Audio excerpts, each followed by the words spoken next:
हाय दोस्तों। अरे नहीं, ये क्या बिजली चली गई? ये तो अच्छी बात है कि तुम मेरे पास हो फ्लेमियन। तुम माचिस ढूंढने में मेरी मदद कर सकते हो। क्यों नहीं डॉक्टर बी, ये लो रोशनी। हाँ, मिल गई माचिस। ये बहुत ही शानदार आविष्कार है ना? इन माचिस की तीलियों से हम आग जला सकते हैं कहीं भी। आग आसानी से जल जाए तो अच्छा रहता है। ये सच है, लेकिन पहले ये काम इतना आसान नहीं था। आओ, आज मैं आपको बताऊंगा आग के बारे में और माचिस की तीलियों के आविष्कार के बारे में। Zoom in. क्या तुम जानते हो फ्लेमियन कि आग की बहुत ही खास भूमिका रही है इंसान के विकास में? बिल्कुल। जब इंसान गुफाओं में रहता था, तब से आग ने उसकी मदद की है गर्म रहने, स्वादिष्ट खाना पकाने, बेहतर हथियार बनाने और दूसरे शानदार आविष्कार करने में। बिल्कुल ठीक। लेकिन तब आग जलाना बिल्कुल भी आसान नहीं था। आग जलाने के लिए बहुत वक्त और काफी मेहनत लगती थी।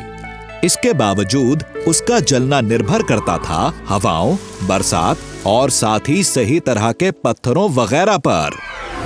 इस परेशानी के हल के लिए कई वैज्ञानिक बहुत वर्षों तक काम करते रहे और उनके द्वारा किया गया एक आविष्कार था माचिस की तीली। माचिस की तीली ने वाकई दुनिया बदल दी। आपको बस एक खुरदुरे कागज पर उसे रगड़ना पड़ता है और वो आग पकड़ लेती है, कभी भी कहीं भी। हाँ, पर इस आविष्कार का भी एक बहुत लंबा इतिहास है। शुरुआती दौर की माचिस की तीलियों में से एक का उदाहरण चाइना में मिलता है। साल था 577 AD। वो लकड़ी की तीलियां थी जिन पर सल्फर लगाया गया था, लेकिन वो आजकल की तीलियों की तरह नहीं जल पाती थीं। जब उन तीलियों पर लगा सल्फर आग के संपर्क में आता था तो वो जल जाती थीं। इसलिए उन्हें जलाने के लिए हमेशा आग चाहिए होती थी। ये तीलियां काम आती थीं पहले से जल रही आग से और आग जलाने के लिए, और 1278 AD आते आते वो बाजार में जगह जगह बिकने लगी थीं आग जलाने वाली तीली के तौर पर। फिर अगले मिलेनियम में कई अलग अलग केमिस्ट्स ने आग जलाने के इस तरीके पर काम करना शुरू किया, और उनमें सबसे खास थे एक जर्मन केमिस्ट जिनका नाम था हेनिग ब्रांड। उन्होंने इस बात का पता लगाया था 1669 में कि फास्फोरस नाम के एलिमेंट को भी जलाया जा सकता है।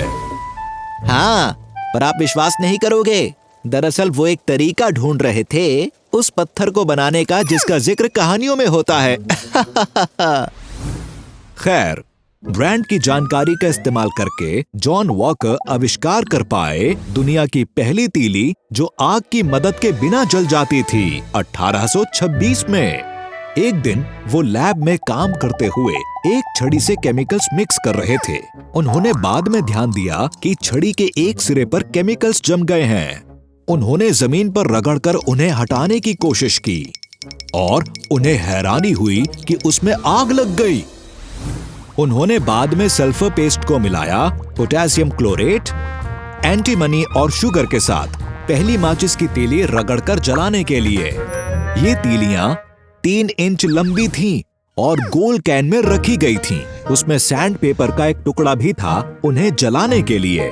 मजेदार बात यह है, हालांकि ये तीलियां हर बार रगड़ने पर जलती नहीं थीं और जलाने पर गंदी गंध देती थीं, फिर भी बहुत ज्यादा मशहूर हो गईं।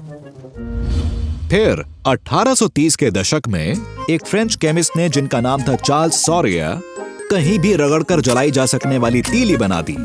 उन्होंने ये बनाई सल्फर, पोटैश, एंटीमनी और व्हाइट फास्फोरस का इस्तेमाल करके। ये बहुत ज्यादा पसंद की गईं क्योंकि हमेशा जल जाती थीं और साथ ही इनसे बुरी गंध भी नहीं आती थी। लेकिन क्या इनमें ज्यादा बड़ी परेशानियां नहीं थी डॉक्टर बी? हाँ, बिल्कुल थी। क्योंकि व्हाइट फास्फोरस बहुत जल्दी जलने वाला और टॉक्सिक कंपाउंड है। प्रोडक्शन के दौरान इन्हें बनाने और ले जाने वालों को कई तरह की बीमारियों का सामना करना पड़ता था। बच्चे भी इन्हें खाने की कोशिश करते थे क्योंकि इनमें चीनी होती थी और वो मीठी लगती थी, जिससे उन बच्चों को कई बीमारियां हो जाती थीं। इसलिए बड़ी परेशानी पैदा हुई। इसलिए इन माचिस की तीलियों को बैन करना पड़ा और इसके साथ साथ व्हाइट फास्फोरस को भी। चलो ये तो अच्छा किया। तो जो माचिस की तीलियां अब इस्तेमाल होती हैं वो किसने बनाई? आखिरकार 1855 में गुस्टाफ एरिक पाश पहले आदमी बने सुरक्षित माचिस की तीली का आविष्कार करने वाले। उन्होंने बदलाव करके सफेद फास्फोरस की जगह इस्तेमाल किया लाल फास्फोरस। साथ ही उन्होंने फास्फोरस रगड़ने वाले कागज की सतह पर लगाई, माचिस की तीली पर लगाने की बजाय। इससे माचिस की तीलियां जलने लगी बहुत आसानी से, सुरक्षित और साथ ही स्वास्थ्य और पर्यावरण के लिए बेहतर। और 1858 में इन्वेंटर और इंडस्ट्रियलिस्ट की मदद से, जो थे योहान एडवर्ड लैंडस्ट्रॉम, इन माचिस की तीलियों को बड़े पैमाने पर बनाया गया और पूरी दुनिया में बेचा गया। वाह, पता नहीं था इन छोटी तीलियों का इतना लंबा और पुराना इतिहास है। और अब आ रहा है मेरा फेवरेट पार्ट, ट्रिविया टाइम। माचिस के डिब्बियों के कवर इकट्ठा करने के शौक को कहते हैं फिल्यूमेनी। फिलाडेल्फिया के जोशुआ पर्से ने पहली बुक मैचेस को पेटेंट करवाया था 1892 में और नाम दिया था फ्लेक्सिबल मैचेस। अरे वाह, लाइट वापस आ गई। आज मेरी मदद करने के लिए शुक्रिया फ्लेमियन। ये तो मेरा फर्ज था डॉक्टर बी। तो दोस्तों, आज के लिए इतना ही। अगली बार फिर देखना मजेदार फैक्ट्स के लिए। मैं डॉक्टर बाइनॉक्स, ज़ूमिंग आउट।